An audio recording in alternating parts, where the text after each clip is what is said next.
मेरे पेरेंट्स नहीं है मैम, मैं बड़ी हूँ घर की, मेरे छोटे 3 भाई बहन हैं। मैं उनकी ज़िम्मेदारी मेरे ऊपर में है, मैं उनको छोड़ करके अभी यहाँ आई हूँ। अब मैं घर पे रहती तो मैं अपना काम करती तो अपने मैं सरकार से एक ही विनती है मैडम, जो हमारे रिक्त पद है, जो बचे हुए हाथ जोड़ना पड़ रहा है यहाँ की युवा को रोजगार के लिए, हाथ जोड़ना पड़ रहा है। सरकार हमारी माताओं बहनों को घसीटा गया, उनके कपड़ों को फाड़ा गया, उनके कपड़ों को उतारा गया, तब उनका संविधान कहाँ था। ये जो लेटर है मेरे ख्याल से खून का पत्र है।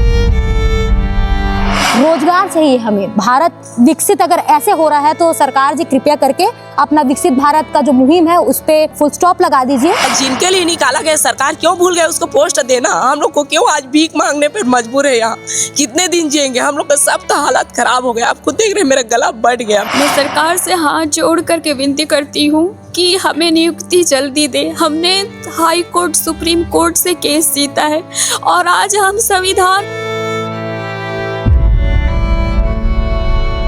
जय हिंद, जय भारत, जय छत्तीसगढ़।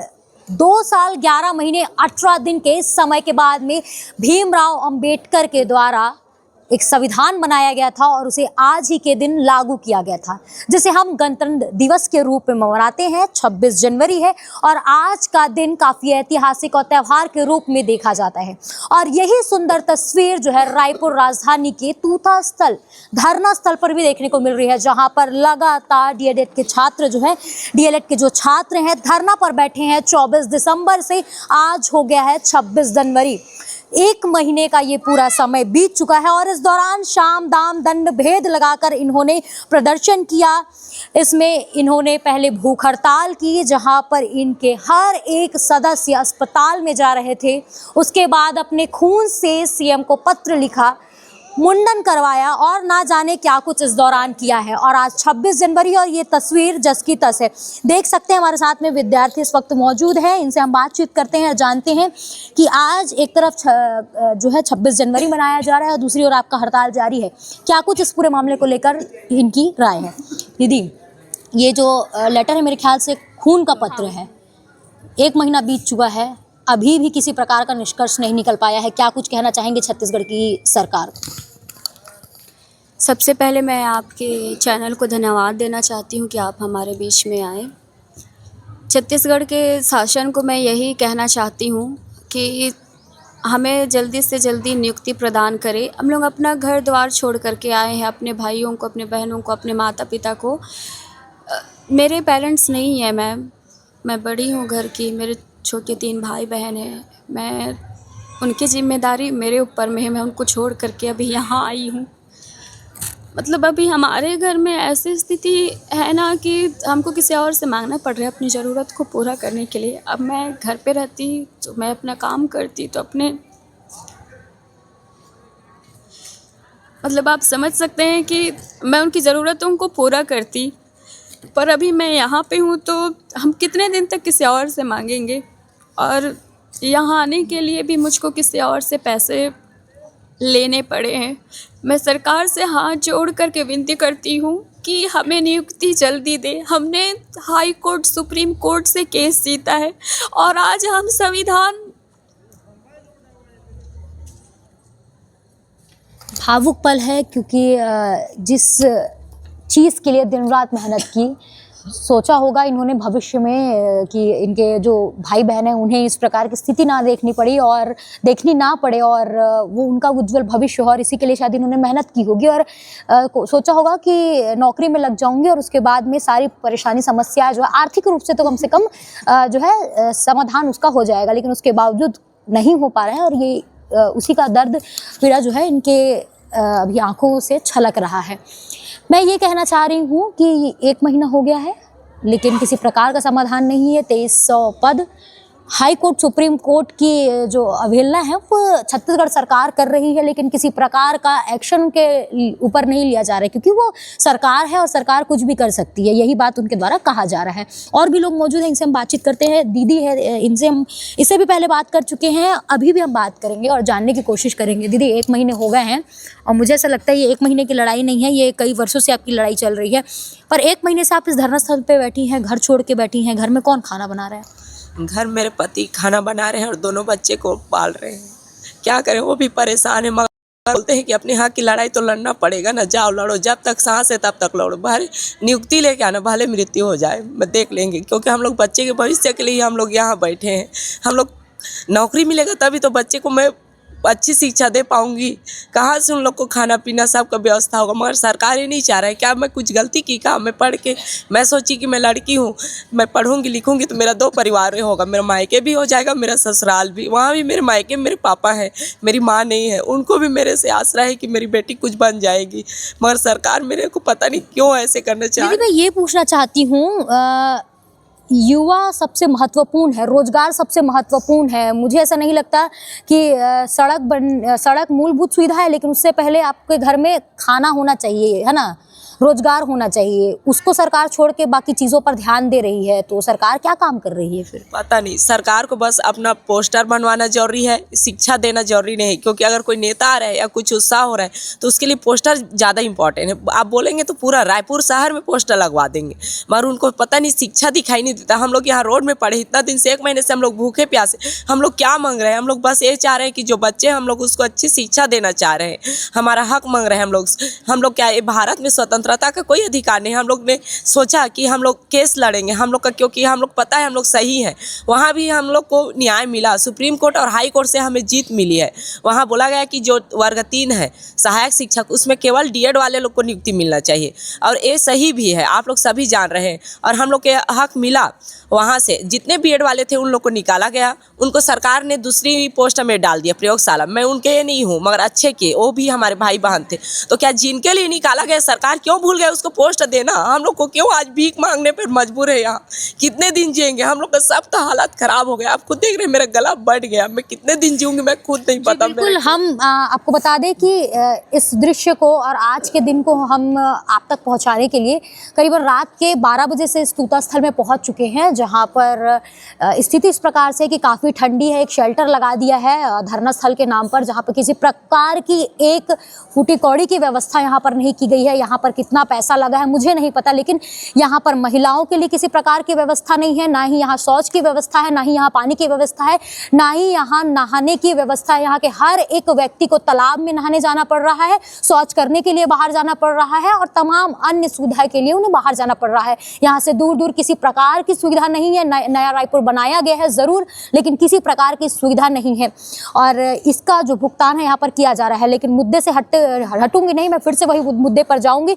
सरकार शिक्षा पे चर्चा करती है, बड़े बड़े चर्चे करती है, बड़े बड़े फंक्शंस करती है, बड़े बड़े इवेंट्स करती है, और उसके बाद में बोलती है कि रोजगार मिलेगा और भारत विकसित होगा। अगर भारत विकसित होगा और उसकी तस्वीर ऐसी होती है, हमें नहीं चाहिए भारत विकसित, क्योंकि रोजगार चाहिए हमें। भारत विकसित अगर ऐसे हो रहा है तो सरकार जी कृपया करके अपना विकसित भारत का जो मुहिम है उस पर फुल स्टॉप लगा दीजिए, क्योंकि किसी प्रकार का भी विकसित भारत इस जगह नहीं हो रही है। दीदी हमारे साथ मौजूद है, इस भी हम बातचीत करते हैं, कुछ कहना चाह रही हैं।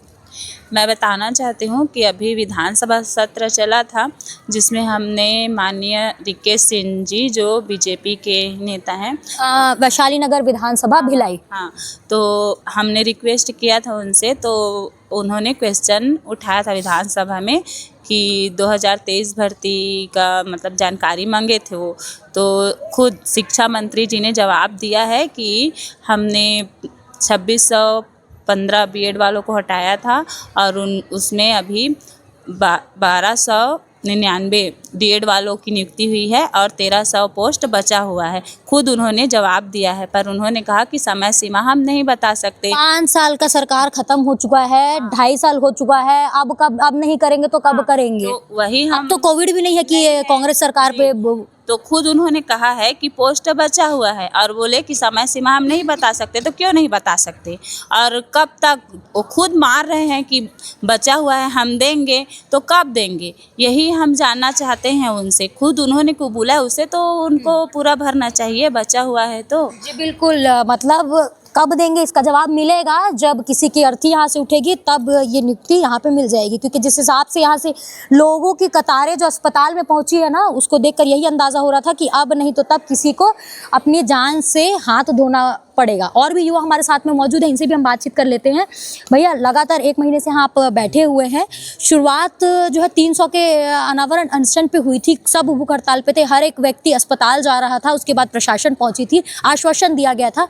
तो अब किस प्रकार की बातें जो है प्रशासन आकर कर रहा है, क्या आश्वासन अब दिया जा रहा है? अब कोई जवाब नहीं दे रहा है मैडम, सब अपने अपने जुमलेबाजी से बच रहे हैं मैडम, अपने दायित्व को भूल रहे हैं मैडम जी। और क्या मैं सरकार से एक ही विनती है मैडम, जो हमारे रिक्त पद है, जो बचे हुए हाथ जोड़ना पड़ रहा है यहाँ की युवा को, रोजगार के लिए हाथ जोड़ना पड़ रहा है, सरकार हाथ जोड़ना पड़ रहा है। यही हाथ शायद आपने जोड़े होंगे जब आप वोट मांग रहे होंगे, और ये हाथ इनकी तरफ से नहीं जोड़ना चाहिए था, पर जोड़ रहे हैं। अब इसका आपको किस प्रकार से जवाब देना है ये आप तय करेंगे, लेकिन 5 साल के बाद में ये जरूर तय हो जाएगा कि इस हाथ जोड़ने का जवाब आपने किस प्रकार से दिया है। जनता ज़रूर याद रखेगी कि ये हाथ जो जुड़े हैं सरकार के सामने, इसका जवाब सरकार ने कैसे दिया था। 5 साल बाद जनता ज़रूर बताएगी। जी भैया। देखिए, शुरू में तो हम 24 दिसंबर से आमरण अनशन पे जब बैठे थे तो लगभग 300 से 400 लोग पूरे आमरण अनशन पे थे। 15 दिन बीतने के पश्चात डीपीआई के उप संचालक सर आए थे, बंजारे सर, उनके साथ में 2-3 और आईएएस ऑफिसर आए थे। उन्होंने हमको पूर्ण आश्वस्त किया था। वीडियो क्लिप है मैडम हमारे पास, ऐसा नहीं है कि झूठ बोल रहे हैं, वीडियो क्लिप है। और माननीय जो संचालक जी हैं ऋतुराज रघुवंशी जी, उनके द्वारा भी हमको पूर्ण आश्वस्त किया गया था कि आपकी नियुक्ति होगी। पूर्णतः बात कर रहे हैं और आपके फाइल को स्कूल अलॉटमेंट के साथ हम भेज रहे हैं, ये उन्होंने कहा। और उन्होंने आग्रह किया था कि आंदोलन में शिथिलन लाइए और आप लोग हमारी बातों, जब आपकी बात को हम मान रहे हैं तो आप हमारी बातों को मानिए। तो हमने उनके रिक्वेस्ट को स्वीकार किया।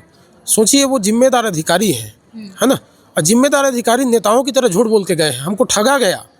और ठगने के बाद उन्होंने उस दिन जो 21 तारीख को जो बैठक हुआ उसमें उन्होंने वादा किया था कि पूरा शिक्षा मंत्री, पूरा शिक्षा सचिव, सबके तरफ से हमको हरी झंडी मिली थी।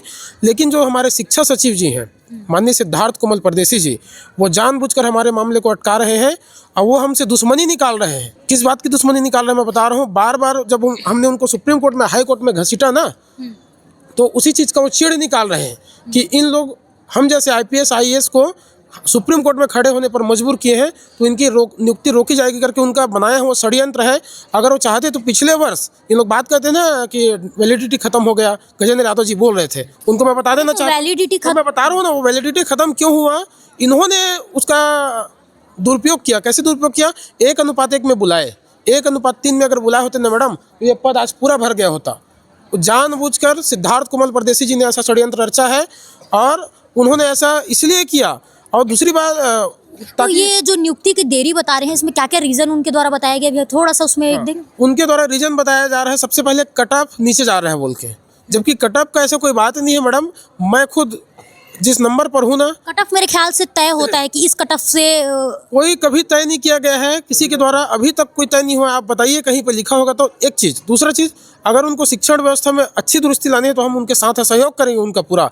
लेकिन आप बताइए, मेरे ही नंबर का व्यक्ति नौकरी कर रहा है मैडम, और मैं केवल और केवल जन्म तिथि के कारण पीछे हूँ। ये मेरी गलती है क्या? मैं 1998 का हूँ, इसलिए मैं उनसे पीछे हूँ। मेरे से 50 व्यक्ति ऐसे हैं जो मेरे ही नंबर पे हैं, कम से कम 150-200 नंबर पॉइंट में ही रहते हैं। वो पॉइंट में रहने के पश्चात मैं आज यहाँ पर बैठा हूँ सिर्फ और सिर्फ जन्म तिथि के कारण। तो सरकार, मेरी गलती है क्या इसमें? अब मुझे भी भैया, मैं इसमें एक इसका ना आपका थोड़ा सा डायरेक्शन चेंज करना चाहती हूँ। छत्तीसगढ़ में ना कई लोगों की ऐसी राय है, जैसे मैं छत्तीसगढ़ से बाहर में 1-2 बार गई हूँ, तो कई लोग ऐसा कहते हैं कि पैसे लगा के छत्तीसगढ़ में नौकरी मिल जाती है। तो क्या आप इसको, ऐसा हो सकता है कि अगर आप कुछ पैसे खिला देते तो क्या वो चीज़ों को सेटलमेंट किया जा सकता था? ऐसा कुछ एंगल मैं ले सकती हूँ क्या इसमें? अब इस पर तो मैं कुछ नहीं कहना चाहूँगा मैडम, चूँकि देखिए अब ये ऐसी स्थितियां हैं, इसके बारे में मैं कभी सुना नहीं हूँ, आपके मुंह से पहली बार सुनना हो रहा है। अगर ऐसा होती भी होगी तो मुझे नहीं पता इस बारे में, लेकिन अगर ऐसा होता है तो यहाँ संविधान की पूर्णतः हत्या है। अगर ऐसा होता होगा तो मेरे नॉलेज में एससी जैसा बड़ा मैटर एक सामने आया। अब उस पर मैं नहीं जाना चाहूँगा, चूँकि देखिए वो क्या हुआ, कैसे हुआ, मेरे पास उसकी पुख्ता जानकारी नहीं है, तो उस बारे में बोलना मैं उचित नहीं समझूंगा। और ऐसा होता भी होगा तो मैं इसकी कड़ी निंदा करता हूँ, अगर ऐसा होता होगा तो। और मैं एक चीज़ ये कहना चाहूँगा मैडम, शिक्षा मंत्री जी जब मीडिया वाइड देते हैं, जब वो मंच साझा करते हैं, तो वो जो है क्या करते हैं, कोई आंकड़ा लेकर नहीं बैठते हैं। मैं उनसे आग्रह करना चाहूँगा, आप जिम्मेदार नागरिक हैं और आप कुछ भी बोलते हैं, ये कुछ भी बोलना उचित नहीं है। है ना। और साथ ही साथ ये है कि मैं चाहता हूँ कि हमारी जो नियुक्ति है उसको पूर्ण करें। और पूर्ण देखिए मैडम, सुप्रीम कोर्ट और हाई कोर्ट से बड़ा कोई मंदिर नहीं है। आज गणतंत्र दिवस है, संविधान आज लागू हुआ था आज ही के दिन 1950 में, माननीय भीमराव अम्बेडकर जी के द्वारा देन है ये। और सोचिए आज हम उसी संविधान के छत्र छाया में बैठे हैं और ये नेता मंत्री जो है संविधान की और न्यायालय की धज्जियाँ उड़ा रहे हैं और अपने आप को बताते हैं कि हम यहाँ सुशासन ला रहे हैं, राम राज्य ला रहे हैं। आपने तो रावण राज से बदतर हालात पैदा कर दिए। हमारी माताओं बहनों को घसीटा गया, उनके कपड़ों को फाड़ा गया, उनके कपड़ों को उतारा गया, तब उनका संविधान कहाँ था। और जो बातें करते हैं ना न्याय की, मैं उनसे पूछना चाहता हूँ वो कहाँ से न्याय, कैसा न्याय देखते हैं? क्या हमारी आंखें देख नहीं पाती हैं न्याय को? ये मैं जानना चाहता हूँ। मैं बार बार कह रहा हूँ, माननीय शिक्षण संचालक जो सिद्धार्थ कुमार परदेशी जी हैं, अगर हम सबके भविष्य के साथ वो खेलेंगे, हमारे भविष्य को अगर वो बिगाड़ते हैं तो सभी परिवारों का, सभी 2300 युवाओं का उनको हाय लगेगा और वो कभी सुखी नहीं रह पाएंगे। मैं इनको आप बोलना चाहता हूँ, अगर हमारे भविष्य के साथ वो खेलेंगे तो इतना ही मैं कहूँगा। और बार बार मैं हाथ जोड़ के निवेदन करता हूँ शासन प्रशासन से, हमारे भविष्य के साथ खिलवाड़ न करें, हमको नियुक्ति दे। और हम कहाँ जाए बताइए, हम दर को ठोकरें खाने के लिए थक गए। और मैं बता देता हूँ, हमको अपॉइंटमेंट नहीं मिलता है किसी मंत्री के पास जाने के लिए। और अंत में हमारे पास वही रास्ता है कि इस बार अगर जाएंगे ना तो वहाँ जाके हम लोग सीधा इस बार पेट्रोल तो लेके गए थे ना, इस बार जहर पी के बैठेंगे और मुख्यमंत्री के बंगले पे बैठेंगे। हमसे मिलना नहीं चाहते हैं, हमको अपॉइंटमेंट नहीं देते हैं और पुलिस प्रशासन कहती है आप गलत करते हैं। सबसे बड़ा शर्म करने वाला ये बात इनके द्वारा बताया गया है कि मुख्यमंत्री जी इनसे मिलने के लिए जो है अनुमति नहीं देते हैं। इनके साथ में अभद्र व्यवहार किया जाता है धरना करने पर, वो भी हक के लिए धरना करने पर। सरकार इनके लिए है, ये सरकार के लिए नहीं है। ये बात सरकार बार बार बोल रही है, विकसित भारत का दावा करती है, लेकिन विकसित भारत अगर इस प्रकार से है, मैं बार बार कह रही हूँ, तो विकसित भारत पर पूर्ण विराम लगा दीजिए। लेकिन इस विषय पर आपकी क्या राय है, देखने वाली जनता ज़रूर बताए और इन युवाओं के साथ में समर्थन अपना ज़रूर दीजिए और बने रहिए 36 टीवी के साथ में। धन्यवाद।